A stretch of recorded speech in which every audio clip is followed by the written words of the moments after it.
What's up, YouTube? Welcome to the Take 5 podcast. I'm Aaron Action. I'm Trex Nasty. Today's guest is an old friend and rock and roll fan, Dustin Strickler. Thanks for coming on, man. Yeah, thanks for y'all having me. Today's topic is top 5 underrated Hollywood bands. Dustin, do you have an opening statement? Now, let's get it rolling. All right. What's your number 5? Number 5, I got a Salty Dog. They were, Hollywood band. I know you had mentioned to me that you're supposed to have, scheduled Michael Hannon coming on. He was the bass player in that band. Yeah. From Columbus, but went out to Los Angeles and, did some music stuff. And Salty Dog got signed to Geffen in '89. That first album came out in '90. And they just, Geffen Records, huge thing, but I think they're pretty underrated. For sure. And I love that first album. The drummer Kurt on that album, I dabble with drums. I do amazing drummer. But yeah, that's my number 5, Salty Dog. Awesome. That's a good one. Yeah, Trex, what'd you have? Precious Metal, and a girl band. Wow. Yeah. That's cool. Yeah. Yeah. I remember like one video from them I seen years ago, and it was good. All right, right on. All right, my number 5, Bang Tango. Yeah.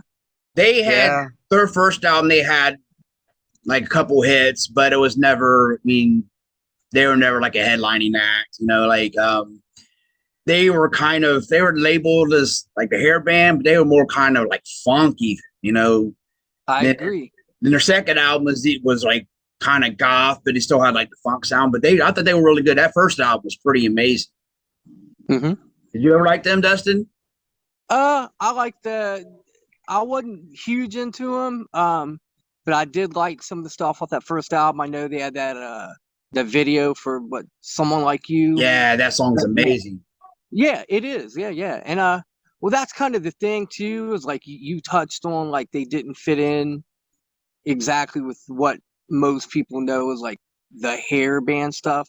Yeah. But that's the thing with the LA scene and the Hollywood scene. It really goes beyond that. Yeah. Yeah. So that's It's funny because like I never got to see them back in the day, and I saw them several years ago. And there's a couple songs that like in X bands we'd place a couple of their songs as covers. So I can sing like the dude. Yeah. So they had the song "Breaking Up Heart of Stone" on their playlist, on their set list that night, but they didn't play it. And I was like, "You got to play this." And he goes, "All right, but you got to sing it." I was like, "Bet."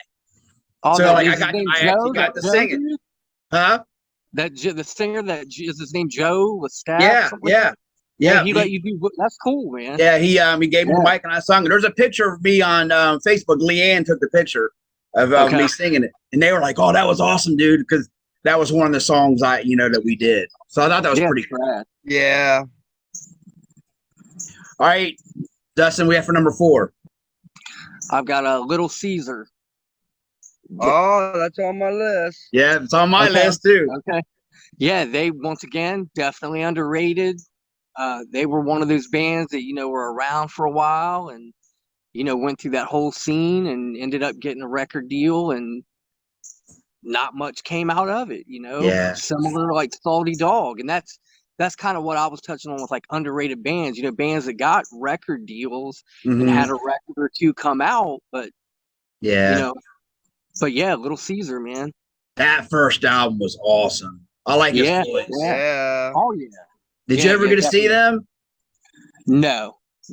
I saw them with Kiss and Slaughter. It was supposed to have been Faster Pussycat, but they canceled. Little Caesar played. So it was cool because that's the only time I got to see them. That's awesome. A good choice. That was on my list. So I will change my number 4 when I get there. All right. Okay. Trex, what'd you have for number 4? Dogs and More. I always like them because I love their song "When It Pours." But they were an LA band. They were That's what it said they when I were looked it up. English. Yeah, I Except- think they came to LA, like kind of like what we talked about with another band earlier Yeah, when we were yeah. talking. And one of the dudes from that was in that band at one point was in like an early version of LA Guns too, before like with the Paul Black singer. I Yeah. forget his name right now, but he was the other guitar player in LA Guns, and Mick Cripps played bass. So I Yeah. think a version of that band I think did like do some shit in LA. All right, right on. I mean, I knew they were British. I didn't know that they were part of that. I mean, that's cool though. That's Yeah. good pick, Trax. All right, my Thank number you. 4 was Little Caesar, so I'm going to switch it out. I'm going to put Hurricane. Oh yeah. Yeah. Yeah. Well, go ahead. You gonna say something? Well, yeah, I was gonna say, I mean, which you might, I'm not trying to step on your toes, but Oh, you're fine. the singer is the dude that's does vocals for Foreigner now. Yeah. Yeah. And then Cavazzo's brother. And Sarzo's brother. Yeah, and Sarzo's brother, right? Yeah. Yeah, Cavazzo and stuff. That's crazy that two dudes from Quiet Riot, whose younger brother was in a band together, you know, like later on. Yeah, yeah. Yeah, they were good. I saw them first time I ever heard of them. They opened up for Striper on Two Hell the Devil tour. Oh, okay. And they opened up, and then Striper came back again a couple years later on the In God We Trust tour, and once again Hurricane opened up for them. You know, that was cool. But yeah, like that EP was really good, and that first record was really good. Yeah, I definitely had that first record. The one came out in like 89 or 90. Yeah, like Over the Edge. Is that the one you had? Yep. Yeah, it's a great record. Yeah. All right, Dustin, what was your number 3? Number 3, I had Johnny Crash. I knew that was on there. Yeah, we talked about that, and that was one you guessed right. Yep. Similar thing, you know, another band got a major record deal. And after that one, those guys did that. Was on the Motley Crue Dr. Feelgood in 1990, the summer of 1990. Yep. Yeah, I remember that. And then they did a video for the song "Hey Kid." That's what a lot of people might remember. Mm-hmm. And then they got dropped from their they recorded a second record, and the second record was Matt Sorum played drums on it before he got into Guns N' Roses, and the dude's name's escaping me right now that plays piano in Guns N' Roses. Dizzy Reed, Matt Sorum were in a band together before they both got into Guns N' Roses, and Dizzy Reed even played on that second Johnny Crash record. Oh, damn. See, I didn't know that. That's cool. Yeah, but Matt Sorum played drums. It's online there. And I think it's called Unfinished Business. Yeah, they did. Yeah. And another label put it out like 10, 15 years ago, something like that. Like maybe a European label or some independent label, but it never came out as their second record with, I forget which of that major label that they were on, back in like the early 90s. But yeah, Johnny Crash. That's awesome. All right, Chex, what was your number 3? All right. Pretty Maids. Yeah. Because the Future World was Pretty Maids. Yes. Yeah. Future World was an amazing song, and that was a band that should have went further. Yeah, they're still around too. Yeah. It sucks that they're still around, but they're not big. Yeah. They were. I like that dude's voice too. Yeah. I love the guitar playing in it. Yeah. All right, my number 3, Dustin, we've talked about this band before. Wild Side. Yeah. Now that another first album was so good, man. Yeah. Like they came along. I mean, that album came out, I think, too late in the game. Yeah. You know what I mean? Yeah. Yeah, that's how most of those bands were, man. They would have came out like 2 or 3 years before that. They probably would have been big. That album's really good. Yeah, and that's what a lot of people said, that similar thing. Like, if that had come out 3-4 years earlier, they probably would have been bigger. Yeah. Yeah. Like I seen them at the Alrosa, and that show is on YouTube. I think we've talked about Yeah. that. Yeah. Because like I think after that they changed their style. I think they went kind of grunge or something, you know. And Yeah, like, that was that wasn't very good. But that first album, I mean, all the way through was really good. Hang On Lucy. Oh man, it's so good. Yeah, there's some other good songs in there that I remember. Yeah, that was good pick, man. What would you have for number 2? Rock City Angels. That another band that signed to Geffen Records. Did one album, came out in '88. Did a video. And the thing with those dudes is kind of what ties into with Johnny Crash a little bit too is that band originally we kind of talked about this, came from Florida to Los Angeles to make it or whatever. And the drummer they came with, I believe, from Florida was the dude that ended up in Johnny Crash. His name Punky.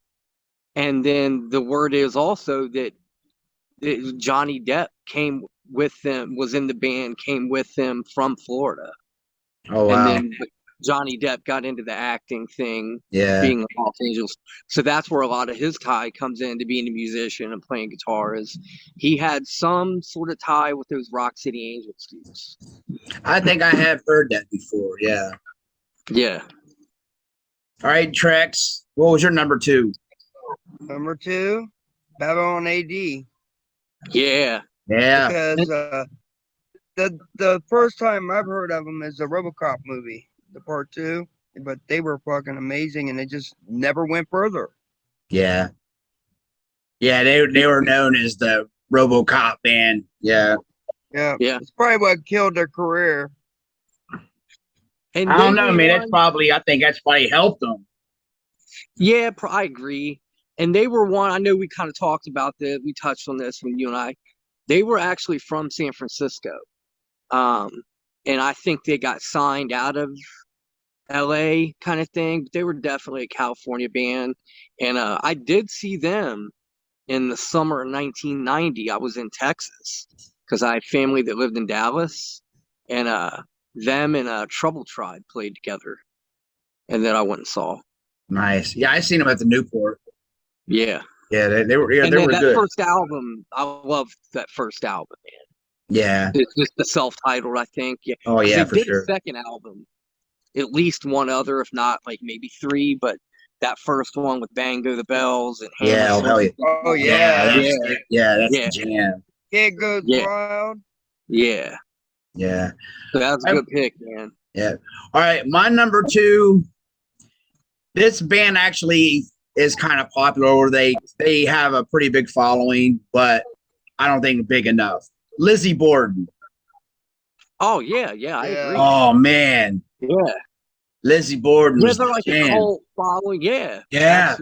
But yeah, another one that I mean, hell, I think they were even like through most of the 80s an LA band. Yeah. Like I think originally like on Metal Blade Records even. Mm-hmm. Yep. But yeah.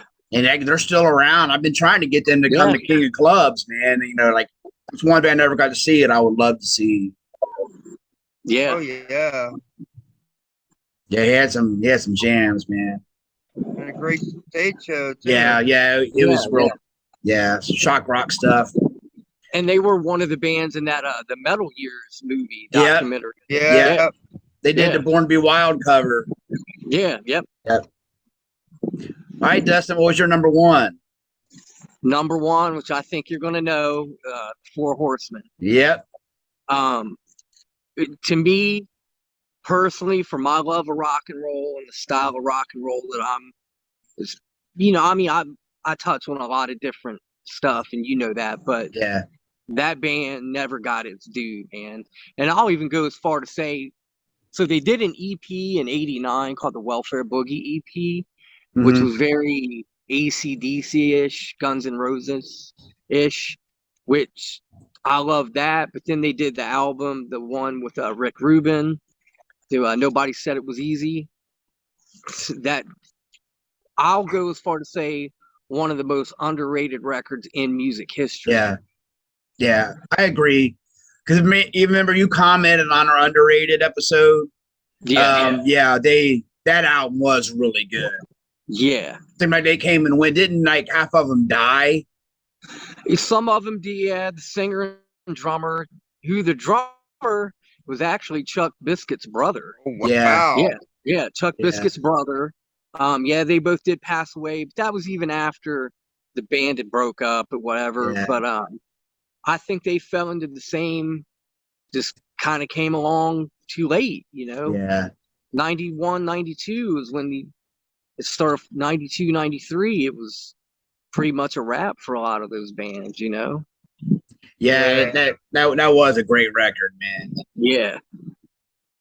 I mean, I still listen to it religiously. Yeah. Yeah. All right, Trax, what was your number one?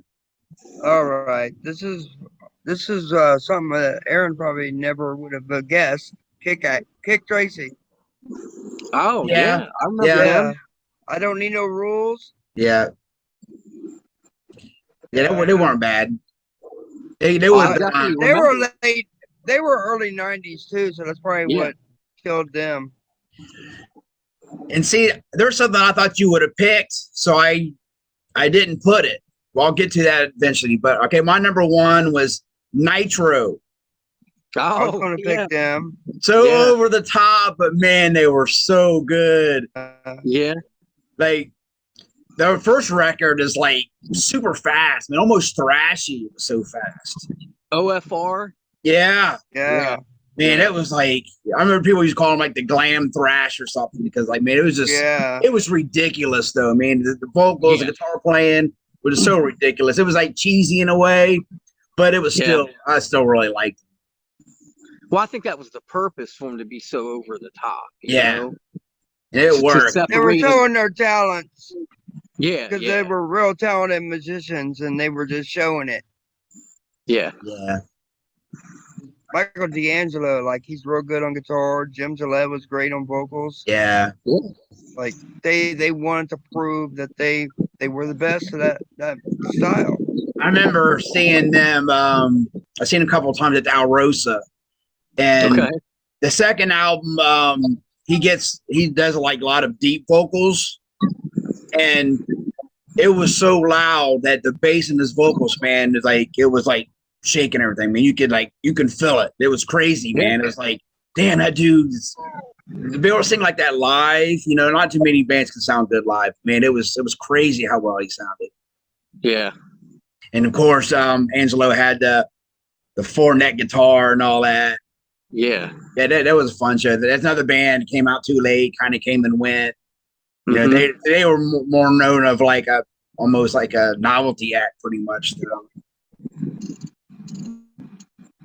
Hey, Dustin, you have any honorable mentions? I do. The one honorable mention, well, I'll have a couple here because we kind of touched on it and they kind of tie in together. So the first one is the Hangman. Oh, yeah. The Hangman, same thing, had a debut record, came out on Capitol Records in like 89. They were, you know, an LA Hollywood band, played all the dive bars, clubs and shit, but wasn't a Sunset Strip band. They weren't a part of that thing. They were the more underground and how I knew of them, but so I get super nerdy and I'll hit up dudes like on Facebook or Instagram who were in bands that I love and hit them up and see if they want to talk and ask them. So I ended up, I don't know, about a year-ish ago, talked to Chris Gates, who is the founder and guitar player from Junkyard. And Junkyard being, which I thought you thought was going to be on my top 5. You love Junkyard. An honorable mention, but the reason I didn't put them in my top 5 is because I didn't think they were underrated. Really? Yeah, I didn't think they blew up like, but I think compared to they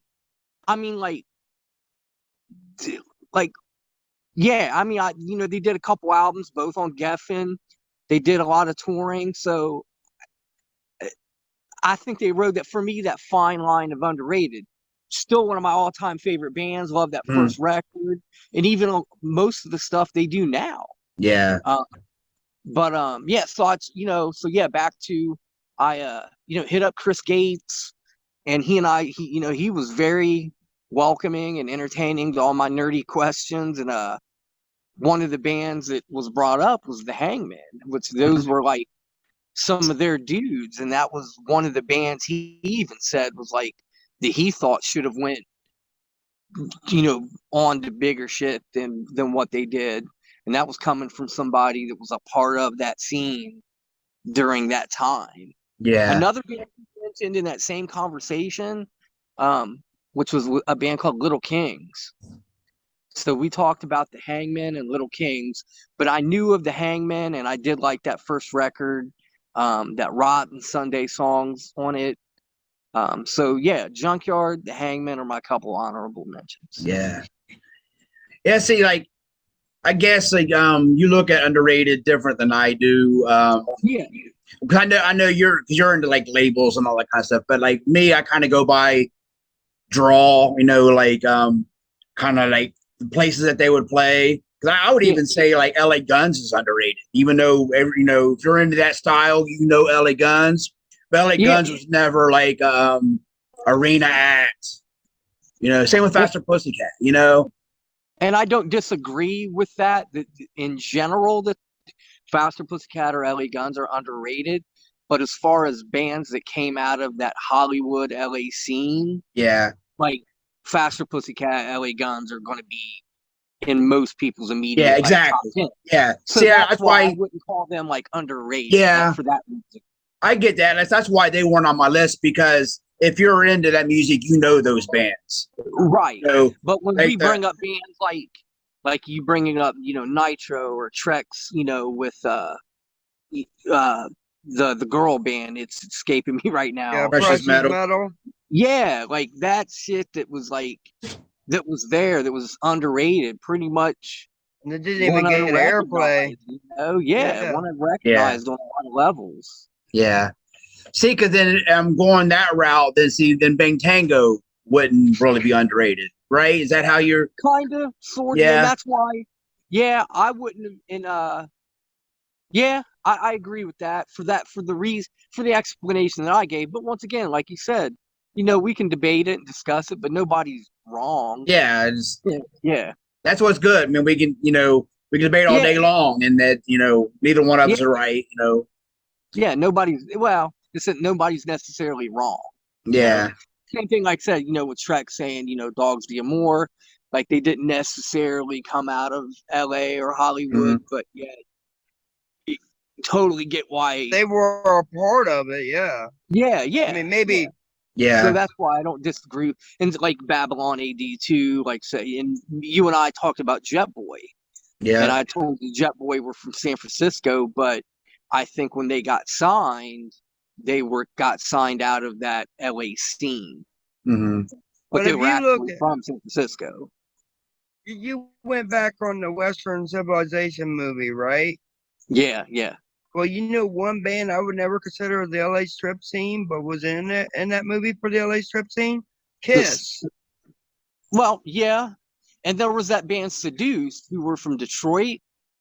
And once again, they were a band that came just like they were Poison considered it, even though they weren't really from it. And Kiss is out there, from New York. Yeah, and Poison were not. They're those dudes Pennsylvania. came from Pennsylvania, yeah. Like I said, the Rock City Angels dudes came from Florida. But it's like Sunset Strip is like where they went to make it. Yeah, I get it, right. I Trex, you have any? They wasn't going to go anywhere. Not really. You don't have any? None. This was short notice. I got a couple. Here's one. I can't believe you didn't say this would have been my number one. Pretty Boy Floyd. Oh, I didn't even think about it because we've been discussing. That's another band that came out too late. Yeah. If they would have came out 2 or 3 years earlier, they probably would have been huge. I mean, they had the look. They had the sound. Like they had the power ballads, which made all those bands big at that time. But yeah, like they came out too late, and it kind of became a forgotten band. They put out like one album in 30 years or something, you know, like, and Yeah. I mean, and they're still good. I mean, we seen them last month. They were still good. And they were like, Oh came yeah. from that Sunset Strip scene. Yeah. And that's one of the things, like I said, you know, a few dudes that I talked that, you know, I got nerdy and hit up about that like Chris Gage from Junkyard and Dave Lismy, I even talked to from the Four Horsemen, that the Sunset Strip thing was such a small part of what the whole LA scene really was. But yet that anybody outside of Los Angeles, that's all they really know it as. Yeah. The Yeah. Sunset Strip scene, when there were so many other bands and so many other clubs that and places for these bands to play. So when you would hear these bands would play like 4, 5, or sometimes 7 nights a week, because there were that many different venues Yeah. for them to play that frequently that weren't just the Sunset Strip being Gazares, Roxy, Whiskey, Troubadour. Yeah. It went so far beyond just those places, you know. Yeah. All right, Dusty, you don't have any more honorable mentions? No, like I said, the Hangman one, and I was talking earlier, I've definitely, since, you know, it was coming from Chris Gates, definitely mentioned in Junkyard. Yeah. Okay, I got a couple more. This is kind of like Trex's Babylon AD soundtrack band, Lion. Oh, yeah. From the Weren't they the one? Transformers. Yeah, I was going to Yeah. say Yeah. Transformers. Yeah, they were really good. Didn't Doug Aldridge play Yeah. guitar in that band? Yep, sure did. Yeah. Well, at least you like something from that movie. Yeah. Yeah, that movie sucked, but yeah, the soundtrack was good. Yeah, I mean, that first record is really good. Like, I remember they had a video for Power Love, which was really good. Well, thinking about it, a couple bands, and I know one of your the Johnny dude that does this with you guys sometimes, or maybe it was you, Trex, in another episode, brought up Keel. Oh, yeah. Yeah, I was going to say Yeah. Keel. Keel's Yeah. underrated as fuck, man. Yeah, big time. Yeah, and another band, Rough Cut. Yeah. Yeah. I had both of those for honorable mentions. Yeah. Bullet Boys, that first Bullet Boys record. Yeah. Yeah. Fire. Yeah. See, they were big though. See, Yeah, they were for that, and they did a couple records. But once again, I think they're one that until somebody says their name, they're like, "Oh yeah." Yeah. And also, like, what did they sing? You know, like, Yeah. and then you play. Oh, I've heard this before, but yeah, they may not know by the name. Like everybody knows Smooth Up, you know. Yeah. But you know, Kill's coming, right? No, I had no clue. Yeah, he's king of clubs. He's doing all of his like Steeler and Kill, and Now, is it with other dudes that were in Keel? probably not. It's probably Or just is him. it Ron Keel doing? Yeah, Okay. yeah. All right. Yeah. But that'd be pretty cool. That'll still be a good show to see. Yeah. All right, I got a couple more. Okay. Love Hate. Oh yeah. Oh, yeah. Came forgot along about too them. late, Yep. and kind of similar along the lines of Bang Tango. Yeah. I You get them know. confused sometimes because they're about the same Okay. style. Yeah. Yeah. Like I like his voice too. The thing is with him, he's kind of become like a fill-in for bands. He's played for Rat, LA Guns, and you know, he's like Quiet Riot. Yeah. Now. Yeah. Yeah. I mean, he's always joins these other bands. Like I like his voice, but yeah, I mean that's everybody's go-to guy. I heard Right. crazy. I watched a year or so ago, a crazy story about that Jizzy Pearl when it was probably that first Love Hate album, or if they did a second one, where they did this thing to as a I don't know what to call it. Like they wanted to get some. Yeah, I know what you're going to say. Where he hung himself from the Hollywood sign. Yeah, and got arrested. Stuck. Yeah, got stuck on the motherfucker. Yeah, yeah. Got stuck on it. The news is on. The news footage is on YouTube. Yeah. I've watched it. It's pretty crazy. Yeah, and that's what I think he said is a news helicopter happened to see it, Mm-hmm. and that was kind of like their plan, but he was up there way longer than what they intended to be. They thought he was going to get, you know, but yeah, he was up there for I don't know, maybe a couple hours or something. Yeah, I heard about that. Yeah, yeah, that's pretty crazy. All right, I got one last one. This wasn't originally a California band, but they are known from that. It's Tough. Yeah. Oh yeah. Yeah. Yeah. I mean, The Steve second coming Rochelle, of- he's proud to be from the Sunset Strip. You know what I mean? Yeah. He's Yeah. always on like those documentaries and stuff. Mm-hmm. Like I was never the biggest fan of him until we seen him a couple years ago. Right tracks. Right. Yeah. Man, Yeah. they were fun live, man. Like Yeah, he was entertaining. He's like cracking on us and shit.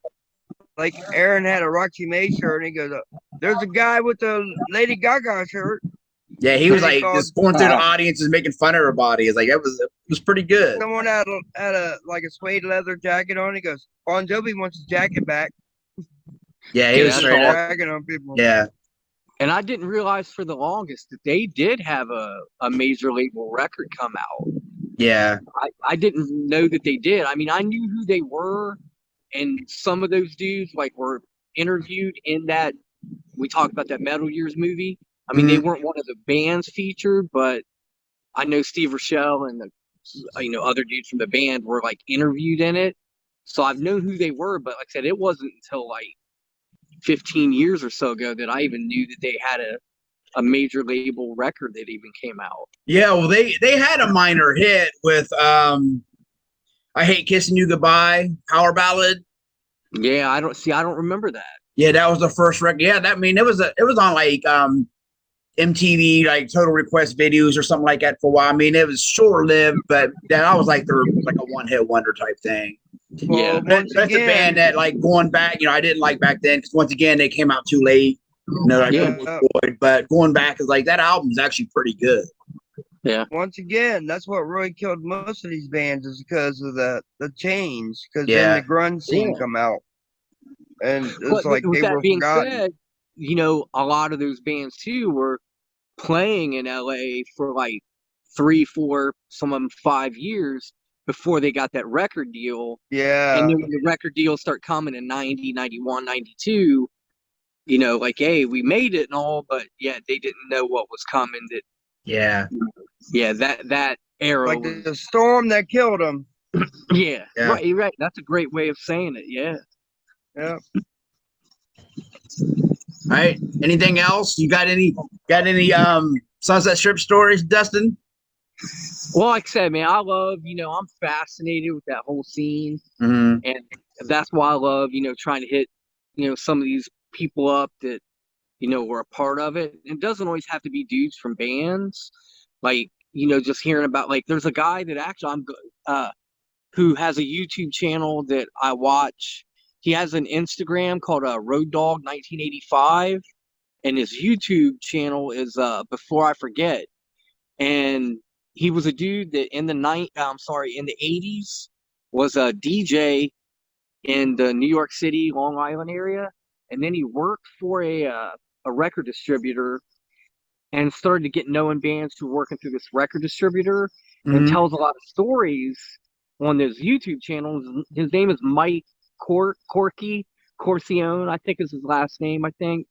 But he talks about, meeting through working with this record label, meeting like Motley Crue and Rat in like 84, and has a lot of pictures of him like with like hanging out with Motley Crue and Rat. Y'all need to check out his YouTube thing called Before I Forget. Because you guys will be reeled in 100%. Yeah. And then he back then he knew Kelly Nichols, who was living in Kelly Nichols was from New York, and then ended up being LA Guns' first road manager on their first tour. And he did it for their first couple tours, actually. Definitely their first tour. Then I know he's about to post some stuff for the Cocked and Loaded tour. Mm-hmm. So he was somehow associated with that.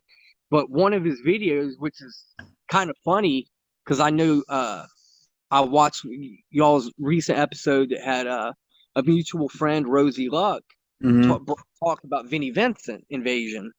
And so one of the stories this dude talks about when he was road manager for LA Guns on that first in '88 was LA Guns and Vinnie Vincent were supposed to do a run like 4 or 5 weeks of co-headlining. which meant they were switching off and on each night. Yeah. Wow. So they were sharing the bill equally, sharing the stage equally, etc. It was a co-headlining thing. He was saying it only went 2-3 shows, I think, where he said, so those first couple shows, the Vinnie Vincent crew and shit were treating him like shit. Not even wanting to recognize that, like, they were wanting to treat it like, no, this is like our tour thing. And I think they did Cincinnati, another show, and then Detroit. And then he talks about in Detroit how Kelly Nichols and Mick Cripps get into an actual physical fight with some of the road crew guys from Vinnie Vincent. Oh, and, wow. That got, it was done. He said they just went back to, it was like, yep, we're off this. Yeah, and like I said, anybody watching, and you guys especially, before I forget, anybody that fucks with Instagram, it's Road Dog 1985. I think he's a cool dude. I've talked to him a couple times. He's always welcoming. And great stories, man. Great stories. Yeah. I know I always say that if I would have been, I was born like 10 years too late, I would have been Los Angeles, man. You know, I was like 14 or something when the scene got really big, and so I kind of missed it. But I know we've talked about going to Hollywood, for a show or something. We've talked about that before. And that's something I do want to do with someone. And I have been out there, and as nerdy as it is to say, I did go to the Rainbow once. Yeah. It was on a Sunday afternoon, and there was no one there, which was kind of cool. And the Rainbow is known for its pizza, so we got pizza. And but what was cool, the fact that nobody was there, is I could like walk around and really look at shit. Yeah.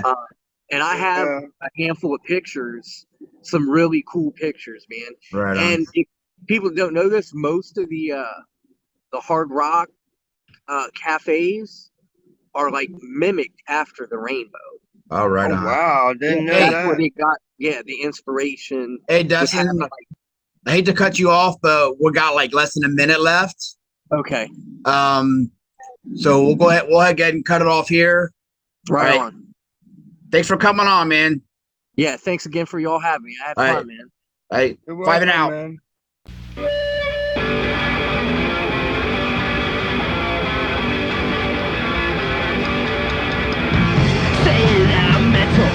Okay. All right. What's up, YouTube? Welcome to the Take 5 podcast. I'm Aaron Action. I'm Trex Nasty. Today's guest is an old friend and rock and roll fan, Dustin Strickler. Thanks for coming on, man. I appreciate y'all having me. All right. Today's topic is top 5 underrated bands. Hollywood. Dustin, you have a hold on, I'll start over. You're right. All right. What's up, YouTube? Welcome to the Take 5 podcast. Today's guest is an old friend, rock and roll fan. Shit, I fucked up again. All right.